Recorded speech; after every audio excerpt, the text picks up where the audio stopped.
మా కథమ్మమాల సభ్యులు యూట్యూబ్ వీక్షకులకి స్వాగతం అండి. ఈరోజు ఆదివారం. డైలీ రొటీన్ నుంచి అందరూ కాస్త రిలాక్స్డ్గా ఉంటారు. మనం కిందటి వారం అనుకున్నట్టు ఒక కథతో మీ ముందుకు వచ్చానండి. అదేనండి, కథలాంటి కబుర్లు, కబుర్ల లాంటి కథ. కొత్తగా నా ఛానల్ చూసేవాళ్ళు దయచేసి లైక్ చేయండి, షేర్ చేయండి, సబ్స్క్రైబ్ చేయండి. చేస్తారు కదూ. ఇంకా కథలోకి వెడదామా? లలిత, ధనలక్ష్మి బాగా స్నేహితులు. చాలా క్లోజ్ అన్నమాట.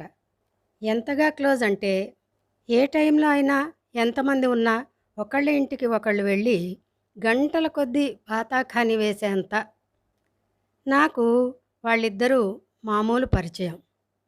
మనస్తత్వాన్ని కొంత తెలుసుకుంటే గానీ కాస్త దగ్గరికి రానివని తత్వం నాది. అలాగని కలివిడి లేని తత్వము కాదు. రోజులు గడుస్తున్న కొద్దీ లలిత, లక్ష్మిలో ఫ్రెండ్షిప్ దినదిన ప్రవర్ధమానం అవుతోంది.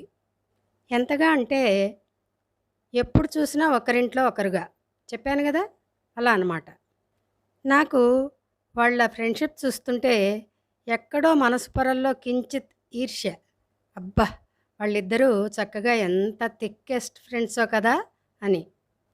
సరే, ఇలా కొన్నాళ్ళు గడిచాక పిల్లలకి సెలవులు ఇస్తే అమ్మ వాళ్ళ ఊరెళ్ళి ఒక 20 రోజులుండి వచ్చాక ఇల్లు సర్దుకోవడంతో ఒక 2 రోజులు గడిచిపోయింది. అలాగే ఇల్లు సర్దుకుంటుండగా, ఎప్పుడొచ్చావు ఊరి నుంచి పలకరిస్తూ వచ్చింది లలిత. రా రా కూర్చో, 2 రోజులైంది వచ్చి అని లలితని ఆహ్వానించి కూర్చోబెట్టాను. కాసేపు కూర్చుని పిచ్చాపాటి మాట్లాడి వెళ్ళిపోయింది లలిత. ఆ సాయంత్రం లక్ష్మి కూడా వచ్చి కాసేపు కబుర్లు చెప్పి వెళ్ళిపోయింది. మరునాడు మధ్యాహ్నం బజార్కెళ్ళి వస్తూ మా ఇంటికి వచ్చింది లక్ష్మి. కాఫీ తాగుతూ ఇద్దరం మాట్లాడుతూ కూర్చున్నాం. అలా మాట్లాడుకుంటూ ఉంటే లలిత మాట వచ్చింది. వెంటనే లక్ష్మి మొహం చిట్లించి, "ఆ, ఏం మనుషులెద్దు, ఏ భ్రాసి, ఒక్క పని చేత కాదు, మనుషుల్ని బాగా ఉపయోగించుకుంటుంది" అంది. లోపల విస్తుపోయాను. సరే, కాసేపు కూర్చుని కబుర్లు చెప్పి వెళ్ళిపోయింది లక్ష్మి. మర్నాడు నేను బజార్ పనుండి వెళ్ళి వస్తుంటే లలిత వాళ్ళ ఇంటి ముందుండి పలకరించింది. లోపలికి రమ్మంది. వెళ్ళి కూర్చున్నాక ఆ మాట ఈ మాట మాట్లాడుతూ లక్ష్మి టాపిక్ తెచ్చింది లలిత. ఆమె గురించి మాట్లాడుతూ ఆమె ఎంత అహంకారపూరితమైనదో, ఎంత స్వార్థపరురాలో ఏకరువు పెట్టడం మొదలెట్టింది. నాకు మళ్ళీ ఆశ్చర్యమే. ఒక్క క్షణం కూడా ఒకళ్ళనొకళ్ళు విడవకుండా ఉన్నంత స్నేహంలో ఎక్కడొచ్చింది తేడా మనసులో అనుకుని నేను వెంటనే టాపిక్ మార్చి కాసేపు కూర్చుని వచ్చేసా.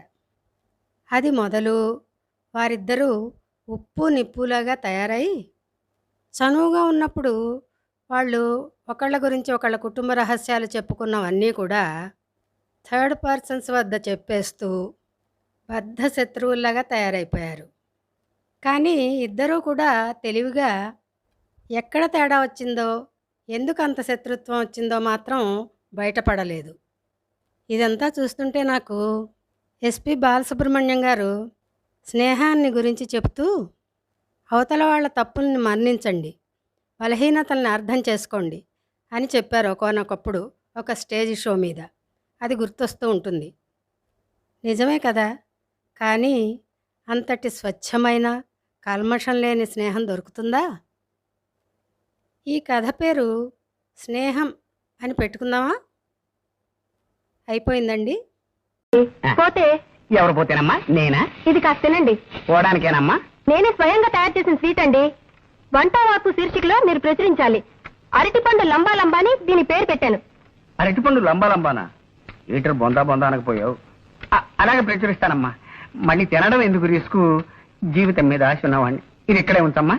వస్తానండి. వచ్చే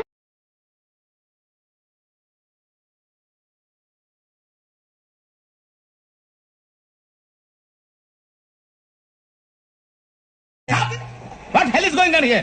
What do you think of this? ఇది railway compartment or fish market?